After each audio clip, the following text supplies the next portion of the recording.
The shoe news, the shoe news, Rochester's finest. All right. Welcome back. I have a kid now. That was how the last one ended. So that's the first bit of news. Got a bit of a rainy day, but that won't keep 40 beers away. It is 4th of July weekend. America 250. There's an America 250 challenge going around where you can do it by yourself or get your buddies in, and it's 4th of July weekend. 250 beers, 250 hot dogs. Let's see how that goes. Starting off the notes, there's been a couple city council meetings since the last time I was sitting here talking about stuff. The first one was on June 15th. Kind of mostly routine business, kind of nothing flashy, just things that are going on and keeping the train moving, basically. Then there was a study session on the 22nd. That one's going to be a little more speaking about the budget. Probably one of the bigger ones that you'll see, and you should check it out if you want to know kind of what's happening in the future with Rochester. It was pretty heavy on budget conversation.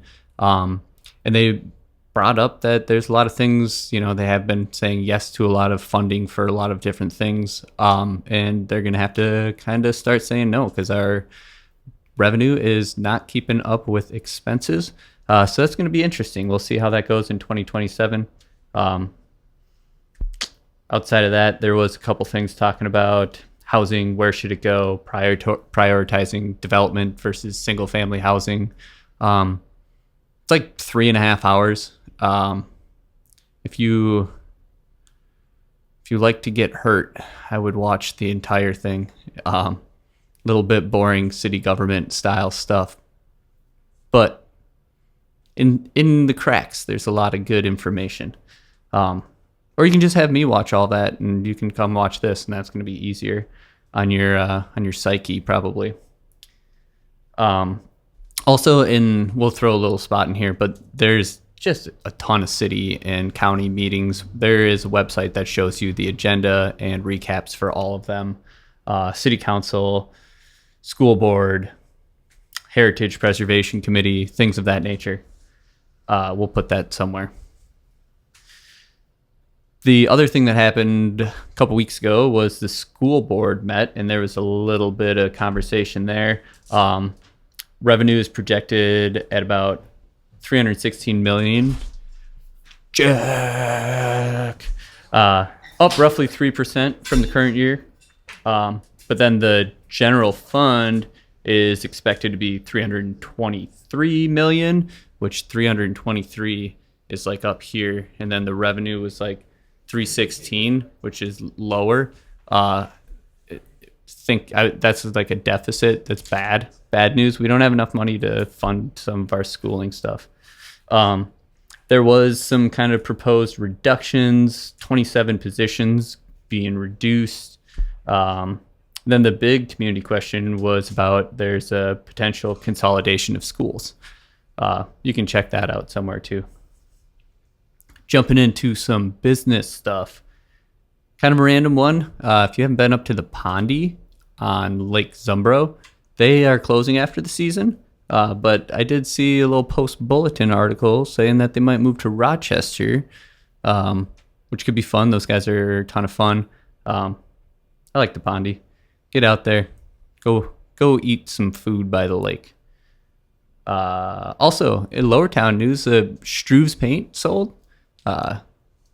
Bruce and Sherry have owned that for quite some time.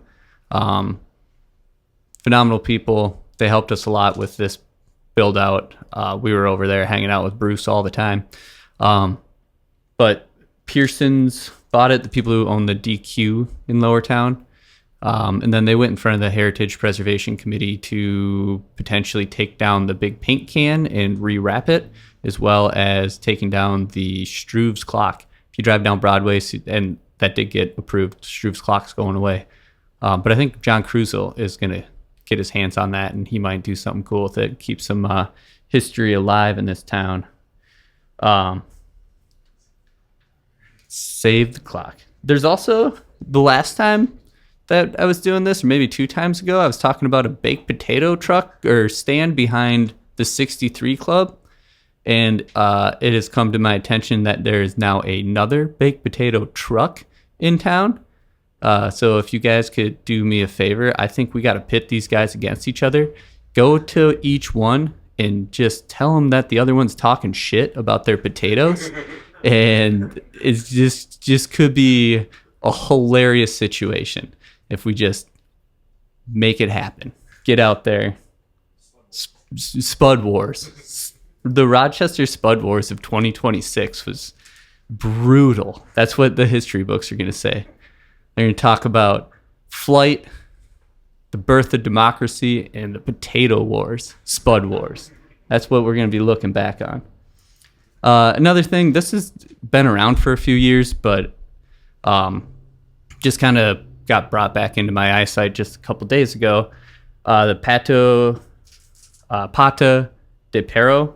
There's a Rochester Community Bike Club in the old fire station by Silver Lake. They think it's Wednesdays and Saturdays? Thursdays, not Saturday. Don't go there on Saturday.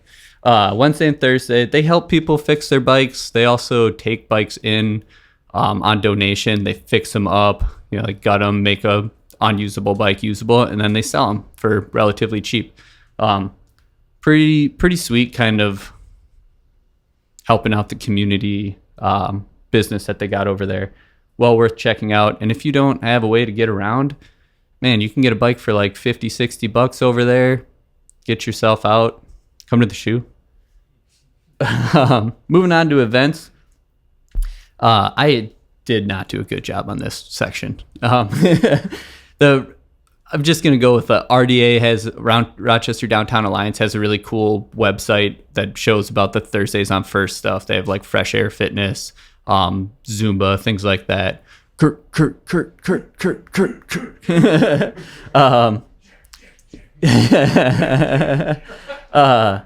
Yeah. Otherwise, Rochester Local also does just a banger job of that. AJ and Becky have a full calendar, and you can email them with anything that's going on. That it's got literally every event that is possibly happening in a town on their website as well. Also, 4th of July, fireworks coming up on the Saturday evening, weather permitting, I would assume. I don't know, maybe rainy day fireworks. That could be kind of fun. Lastly, for events, World Cup stuff still going on. Thistle did a good job putting stuff together out there, and it's always busy. But there's a lot of good places in town that are doing fun stuff. And the World Cup is just the largest, sporting event in the world. Super cultural, super fun. Lots of people getting out, watched by millions and millions of people. So go enjoy that and get out and meet up with some people, have some beers. It's watching soccer, football, and drinking beers is what it's all about. On Monday, Belgium plays the U.S. in the round of 16. So if my buddy Lawrence is watching from Belgium, you're about to get beat. Music stuff. Again, we probably could do a better job on this one, but the Riverside series is starting downtown. So that means the Forward concerts are on hold until the Riverside's done. The first one is Vertical Horizon and Hair of the Dog. That's on July 12th. Then the other music thing that I have that's top of mind is Simon Kropp playing here on the 18th. Friday, July 10th, Thesis is hosting Karate Chop Silence and Thomas and the Shakes. That's going to be a kick-ass show. I don't know what I can say. I can say whatever I want. And yeah, Thesis, man, go support them. They're having a tough time with the road construction. It's not that hard to get to. They have a lot of cool stuff going on. They host a lot of music. Crazy cool venue. They have trivia. There's a run club that meets there on Tuesdays if you want to go run and drink beer. It's kind of a win lose, I guess. Unless you love running and beer, then it's a win-win, I suppose. Outside of that, not a whole lot else is new. My kid's name's Griffin. The shoe is open on this rainy day. Jack's here. Ooh, we got... Look at this. We used to have people drive by and honk that were fans. Now we got a live audience. Studio audience. They are being told when to clap. All right. Thanks, guys. Big kisses. Love you. Nice. Thanks, Rick. Yeah. What's up, buddy? What's up, man? Shoe news. Shoe news.